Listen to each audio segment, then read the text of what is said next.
हमारे स्टूडेंट्स काफी ज्यादा बच्चे ये पूछते हैं कि सर जो कंटेंट चाहिए होता है वो कहाँ से मिलता है।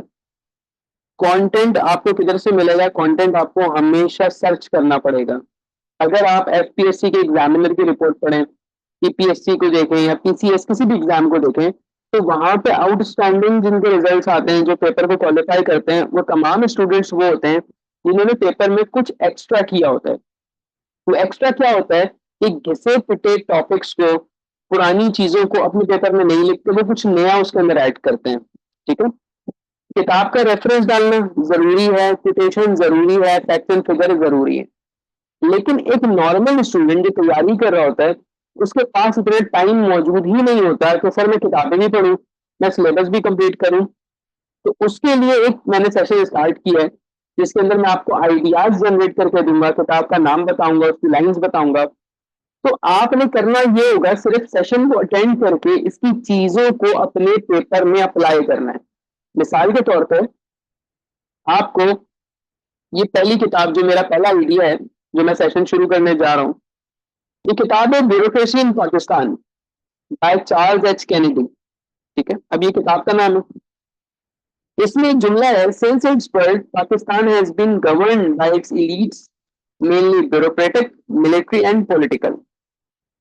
इसका मतलब क्या हुआ कि जब से पाकिस्तान बना है, पाकिस्तान को चलाने वाले सारे एलीट्स थे, चाहे वो ब्यूरोक्रेसी से ताल्लुक रखते थे, मिलिट्री से ताल्लुक रखते थे, या वो पॉलिटिकल लोग थे।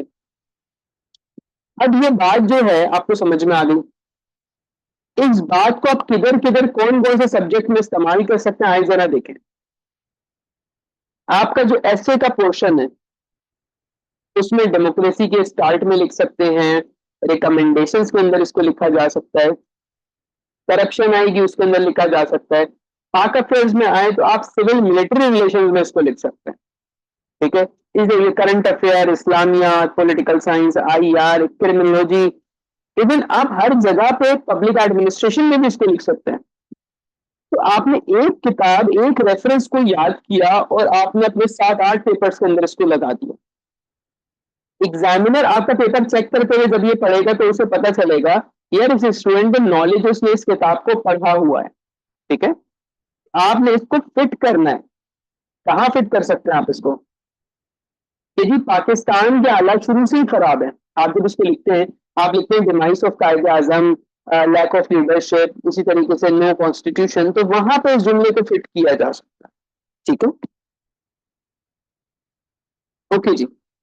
आइडिया नंबर 2, जो बाइडेन की कोटेशन है, वो कहते हैं, don't tell me what you value, show me your budget and I will tell you what you value. Joe Biden साहब कहते हैं, मुझे अपनी वैल्यूज मत बताओ कि सर हम इसको वैल्यू करते हैं, हम R&D, हम जो है टेक्नोलॉजी, हम ह्यूमन डेवलपमेंट इसको वैल्यू करते हैं। वो कहते हैं नहीं, ये सब नहीं बताओ, शो मी योर बजट, अपने मुल्क का बजट दिखा दो, मैं तुम्हें बताऊंगा तुम किस चीज को वैल्यू करते हो। तो अब देखिए, जैसे थर्ड वर्ल्ड नेशंस होते हैं, वहां पे तालीम का बजट कम, मिलिट्री का ज्यादा, R&D का बजट कम, वेपन्स का बजट ज्यादा, ह्यूमन डेवलपमेंट पे फोकस बिल्कुल नहीं होता।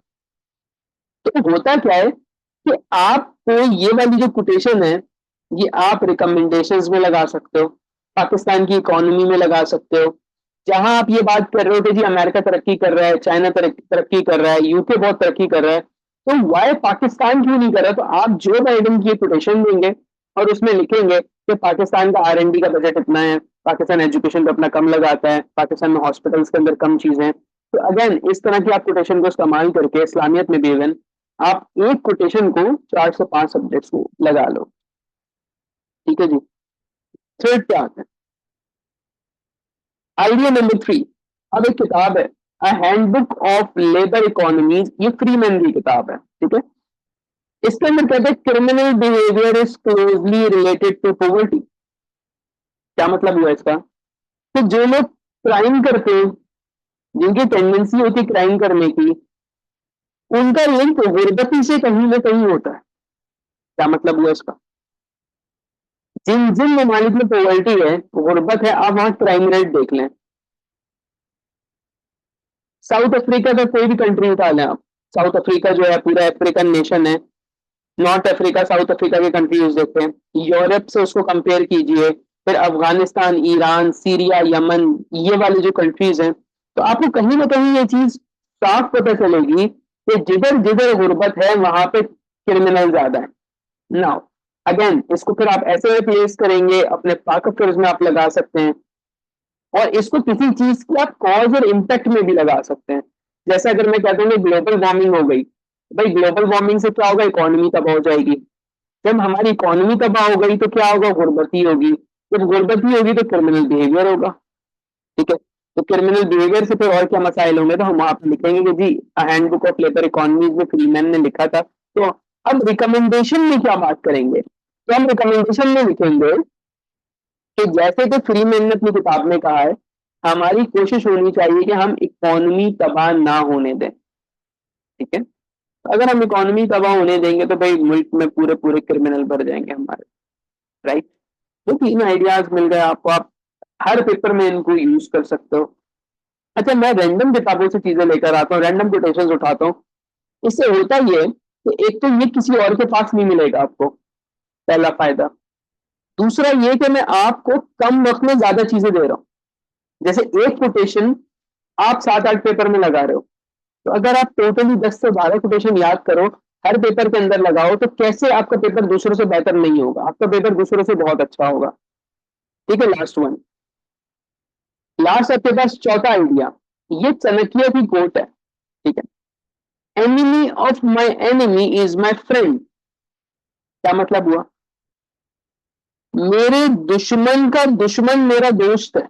Enemy of my enemy is my friend. अब आपने इसको पेपर में किधर लिखना है, अब आप सोच रहे हो सर ये पता नहीं कैसी कोटेशन है, क्या करेंगे। देखो, जहां आप यूज करेंगे यूएसए, चाइना, इंडिया की बात, कि why USA is always supporting India. क्यों सपोर्ट कर रहा है वो, क्योंकि चाइना उसका दुश्मन है और चाइना का दुश्मन इंडिया है, तो यूएसए इंडिया को सपोर्ट कर रहा है।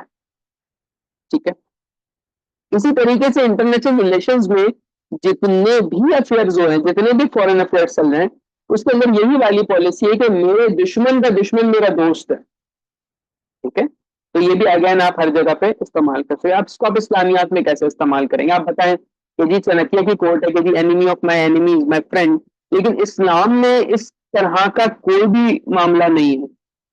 इस्लाम के अंदर इस तरह का नहीं होता, अपने दुश्मन को भी माफ कर दो। राइट, तो आपको चीजों को लिंक करना आना चाहिए। जैसे आज आपने ये 4 कोटेशंस, ये 2 किताबें और 2 कोटेशंस मुझसे सीखी। अब आप सोचें कि यार इस वाली बात को मैं अपने 11-12 सब्जेक्ट्स में कैसे लगा सकता हूँ या लगा सकती हूँ। जो बाइडेन की कोटेशन मुझे किधर किधर हेल्प करेगी, क्या पाकिस्तान में पुलिसिंग खराब है तो क्या मैं जो बाइडेन की बात वहां लगा सकता हूँ। अब ये आपने सोचना है, मैंने आपको हिंट दे दी है। ठीक है, तो इसी तरीके से हमारा ये सेशन हफ्ते में 2 बार हुआ करेगा। पूरी पूरी आधे आधे घंटे, 40-40 मिनट की क्लास होगी, कभी 4, कभी 5, कभी 6। हम आइडियाज को डिस्कस करेंगे और ये भी देखेंगे कि इसको कहाँ लगाया जा सकता है।